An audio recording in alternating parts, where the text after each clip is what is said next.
I thought about making a response video to that one for a very long time, probably since the time it was originally published, and before I decided to rewatch it in preparation for this video, I had this sort of a feeling that her video will ultimately dumb down to a defense of degeneracy and a total misrepresentation of the word and the history behind it, wrapped up in a fuck fascist kind of cover. But what I was hoping for originally was an unbiased video discussing what is degeneracy in the first place and should we use this word or not. Well, how naive I was. Instead of that, I've looked at disgusting imagery and listened to her sing a song in between of her making points that an average 12-year-old can make about the subject after reading off some random PDF file or a Wikipedia page about degeneracy, which is exactly what she did, but you will see that later. First, you can look at unbiased introduction into Queen Bee herself, by herself,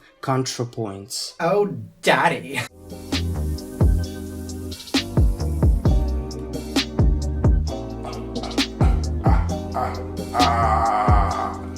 What? Is this the bad kind of cultural appropriation? It is, isn't it? Well, they're shiny and I want them. It's not my fault black people have good ideas. What am I supposed to do, not steal them? I'll pop it out. Alright, thou resplendent champion of the North, hit me with your finest wisdom. Anyways, once we have established with who we're dealing with, it is fair to say that it is time we go all out to her actual arguments. Well, I blocked my T, I popped my E, let's talk about degeneracy. What are people talking about when they call something or someone degenerate? Well, let's take a look at some examples from my YouTube comments section and see if we can figure it out from context. Transgender communist degenerate. Kill yourself, you fucking degenerate tranny freak. Degen tranny, lol. Trannies grow out of their degeneracy by the time they're senior citizens, or at least that's what I would assume since you never see old dudes in dresses. Lol, what's up with that? This is degeneracy. You ought to be slung from a tree. Everybody likes to rhyme. You little homos are future cannon fodder, a bunch of physically weak degenerate dogs. The end. Yes, you can totally define the meaning behind the word degeneracy by that sample of a cherry-picked YouTube fuckboys, and you know what? I did the same thing, although I guess with a little larger sample on my Discord channel, where I made a poll with most of the definitions of the word degeneracy that were once popular, and here is the result that I've got, a totally different result from yours, and also my server is pretty right-wing culturally.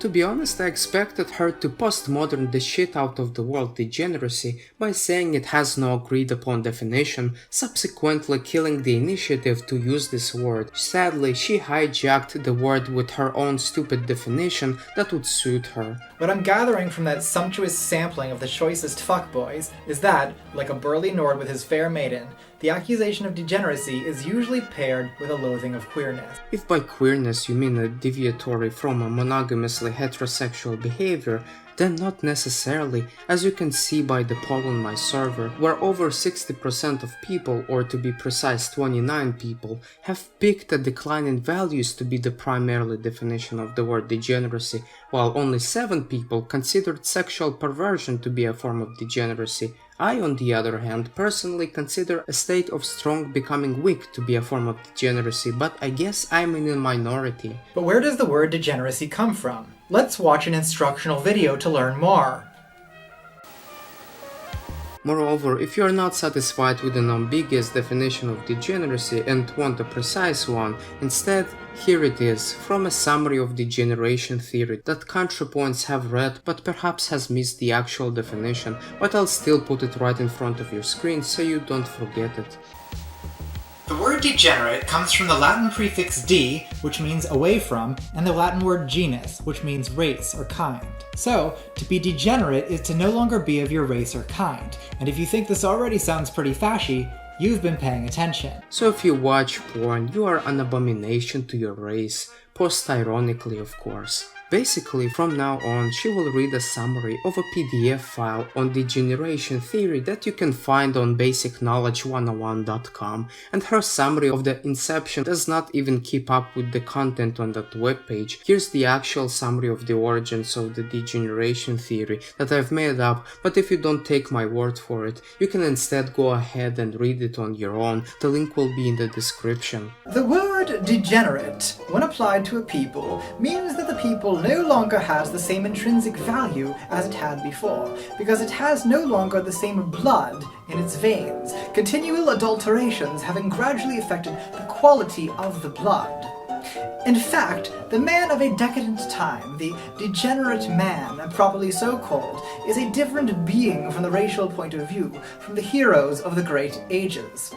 I think I am right in concluding that the human race in all its branches has a secret repulsion from the crossing of blood.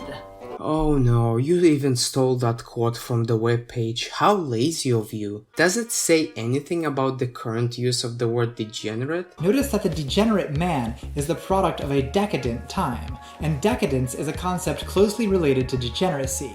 Decadence literally means decay, which, like degeneracy, implies a fall from a previous state of grace. Why didn't you bring up dysgenics? I'm pretty sure it had more things to do with degeneration theory. Decadents were everywhere in the European cultural imagination. During this period, German nationalist composer Richard Wagner wrote his essay condemning Jewishness in music, which he first published under the pseudonym Freigedank, which literally means free thought. That's right, he pulled the goddamn free speech card.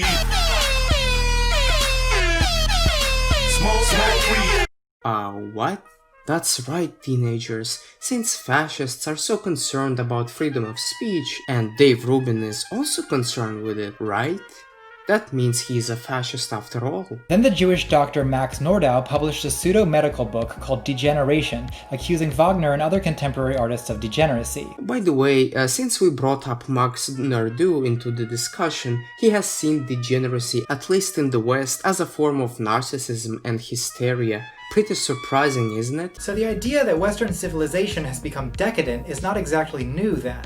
Not at all. The idea that European civilization is in some way suicidal or self-destructive goes back to the 18th century, when scholarship about the fall of the Roman Empire led to speculation about what causes civilizations to decline. And one of the hypotheses was that effeminate hedonistic emperors and general decadence left the Romans vulnerable to butch Visigoths and Vandals. Is there any truth to that? No, it's vulgar pseudo-history encouraged by social conservatives. The decadent emperors, Nero, Caligula, Elagabalus, reigned from the 1st to the 3rd centuries. The empire didn't collapse till the end of the 5th century, which leaves at least 200 years between the decadence and the collapse, at which time the empire was thoroughly Christian. Now, ladies and gentlemen, this is the most loathsomely dishonest part of the video, that not only shows that ContraPoints haven't read a single summary of the book, but also is actively willing to deceive the audience about the content of the book, and it is the following. Christianity is what to blame for the decline of the Roman Empire. That was the main argument of Edward Gibbon, and not your definition of decadence. And it is pretty widely known fact, actually, that I assume you probably know of, but in order for that word salad of yours to make sense, you have decided to lie about it. Hail Caligula! But you know, a lot of people still believe this story about ancient civilizations collapsing because of the queers. Well, they're wrong. The Roman Empire has actually collapsed because of immigration.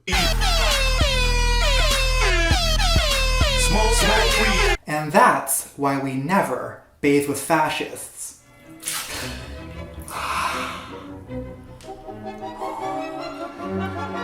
So the idea is that our infatuation with effeminate decadence means we're going to be destroyed by real men.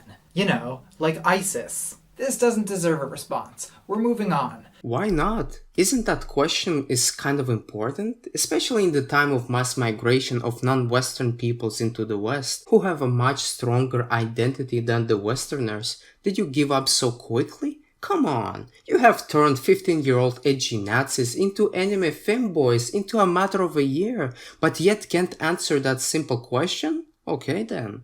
Where does fucking Nietzsche fit into all this?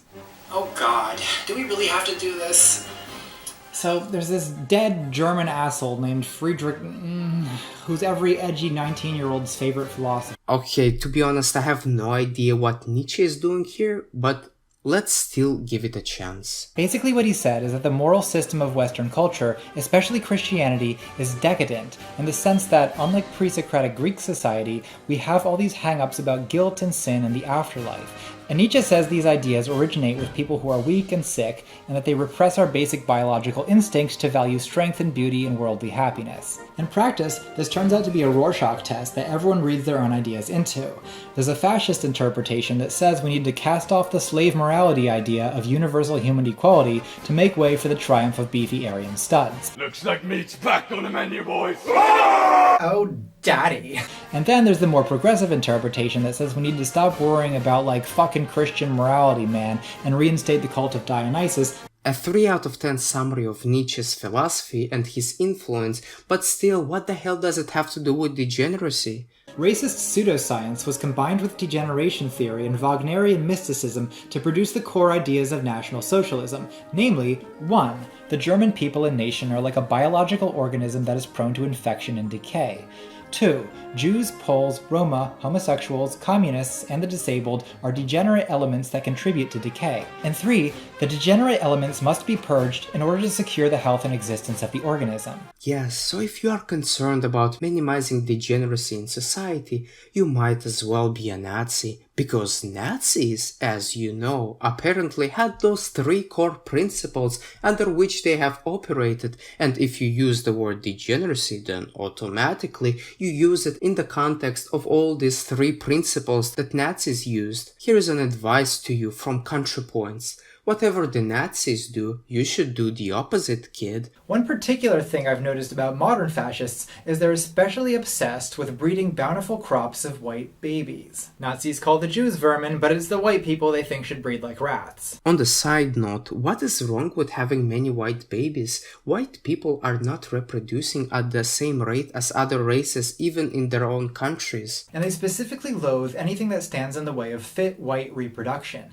including, as they see it, being gay, being trans, being queer, being fat, being a beta male, being a slut, being a feminist, not getting married, not having kids that aren't white, masturbating, looking at porn, drinking alcohol, doing drugs, using birth control, having abortions. Why do you only think that only white people can fight degeneracy? Are you saying other races are not capable of it? Why do you have to make everything Eurocentric, while at the same time you would criticize Eurocentrism in your videos? We both know without any consensus that at least 95% of Muslims worldwide would consider you to be degenerate. They are pure to a point where even in the United States, where they are very liberal, here's what they had to say about those who attack their core values. There's like ContraPoints fans now who watch my videos and look up to me, so I have to be responsible and I hate it. So look, if you're gonna drink, I'm certainly not gonna stop you, but don't even think about driving, okay? Drink lots of water and pace yourself. There's plenty of time to be blackout when you're dead, and you're gonna be if you don't take it slow. Alcohol is dangerous. It's unhealthy, it's only fun in moderation, and it can put you in really vulnerable situations with really horrible people. So I would never recommend that anyone get involved with alcohol for any reason. Okay, thanks. I mean, unless you like having fun and feeling good. Where were we?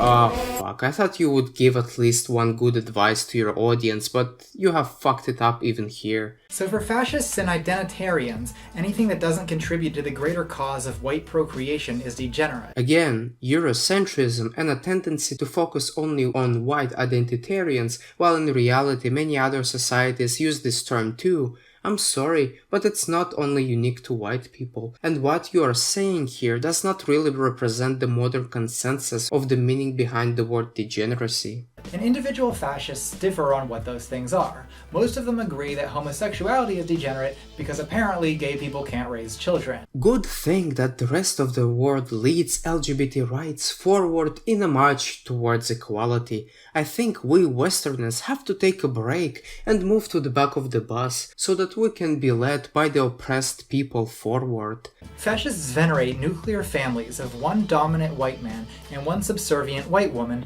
because they view the situation civilization is the perfect factory for churning out clean-cut heterosexual white kids. And if you soften the emphasis on whiteness, you get basic social conservatism. So this really isn't just about fascism, though I do like to talk about the fascists because they have the biggest muscles. Well, it's not a well summary of a nuclear family, but what the hell does it have to do with fascism? Unless you're saying fascism is only unique to white people, well, then I could bring up the examples of China under Chiang Kai-shek, Singapore, Siam, South Korea, and Imperial Japan, who were also fascist. And nuclear family was mostly a thing for America in the middle of the 20th century. A liberal democratic America, I should say. Now, what is queerness? Well, people have all kinds of scholastic debates about this, but in its most generic sense, queer means that you have some kind of weird sex thing. So either your gender is all fucked up, or you have creative taste in sexual partners. But unlike the words homosexual or transgender, queer is tinged with a connotation of rebellion,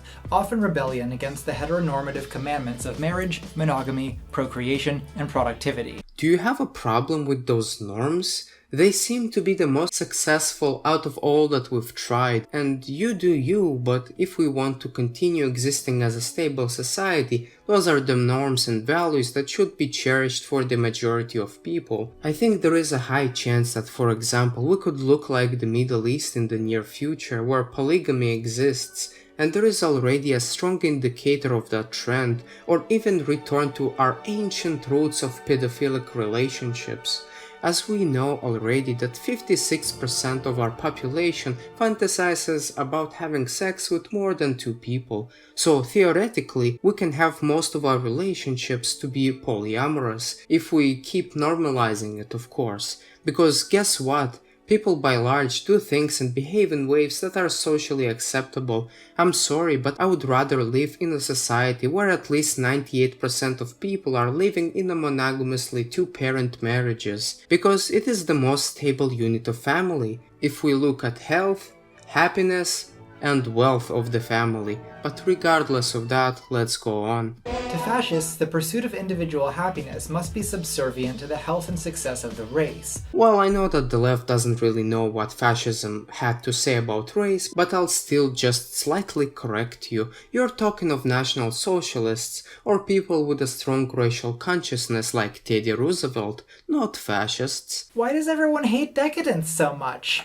Is pleasure really so wrong?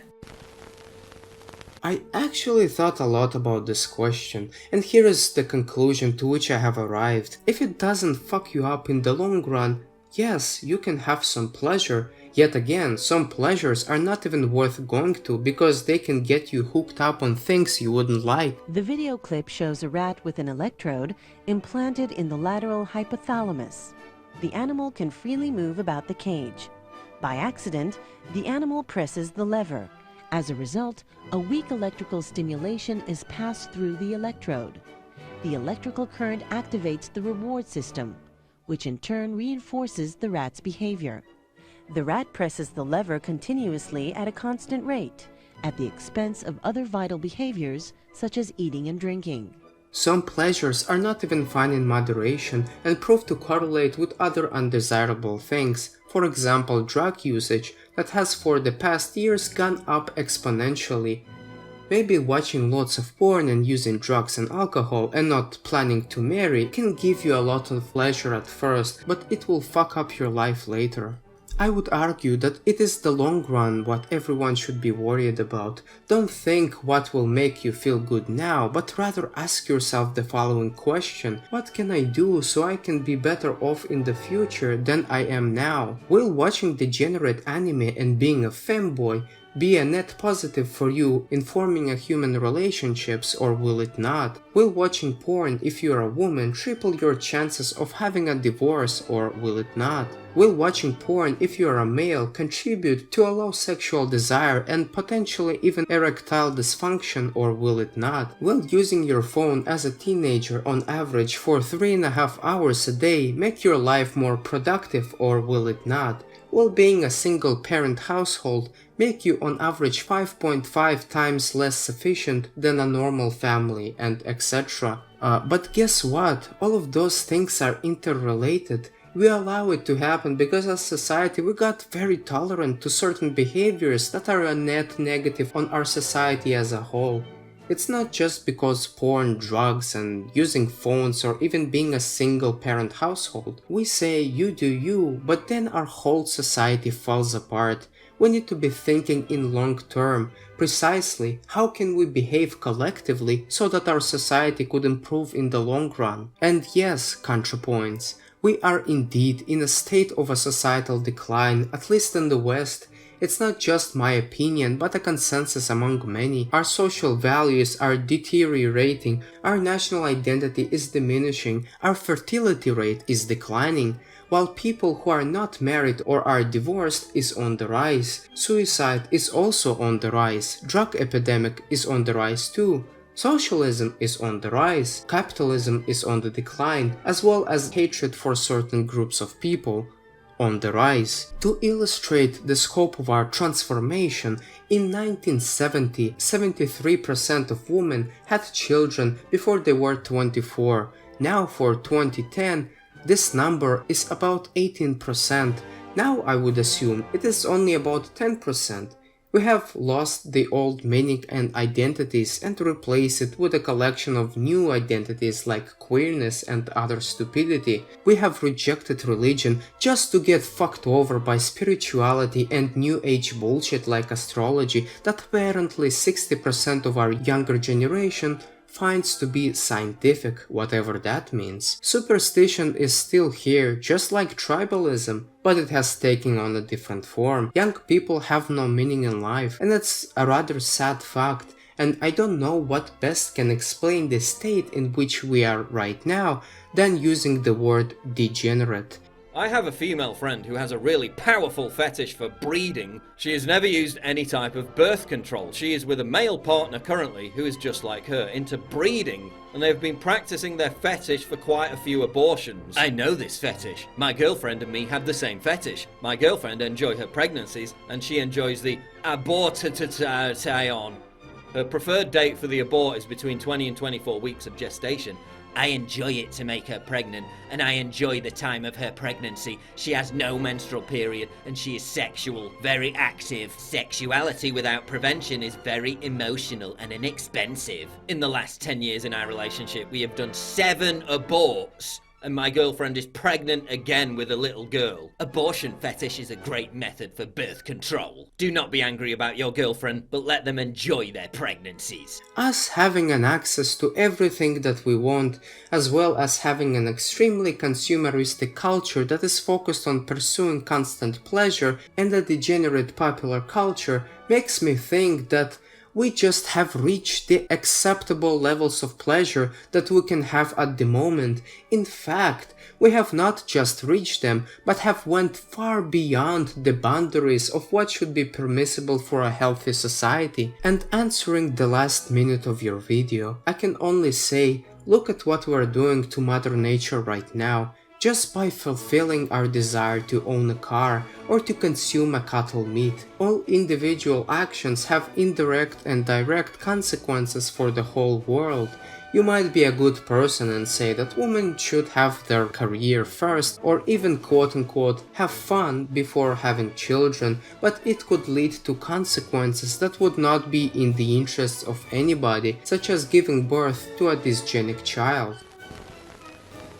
ContraPoints video did not properly address what is degeneracy and brought forward a fake definition that almost nobody uses. I also hope that you have found my Discord definition to be more fitting, which is a decline in values, and I hope that I made a good enough job in explaining the effects that the decline in values can have on our society, as well as our world. Her arguments were pretty bad and did not even have a single statistic in them, but a lot of appeals to emotion and liberalism. She implies that words have constant meanings and cannot be changed with time. She equates people who call her degenerate to Nazis. She puts shit that has nothing to do with her main argument, such as Nietzsche or some turf speech that supposedly correlates with the fall of the Roman Empire in the West. Finally, those degenerate inserts and jokes, or even pouring out a bucket presumably full of cum on her face, are the things for which I will remember her. pure degeneracy, and I think she has embraced her role to the fullest. The reason why I have decided to record this video, besides reaching open-minded people, is that her constant strawmanning of her opponents and outright lies that many people would buy uncritically pissed me off to a point that I could not stand aside anymore. So if you like what you saw, then please leave a comment and subscribe to my channel. It will help me to get through more people.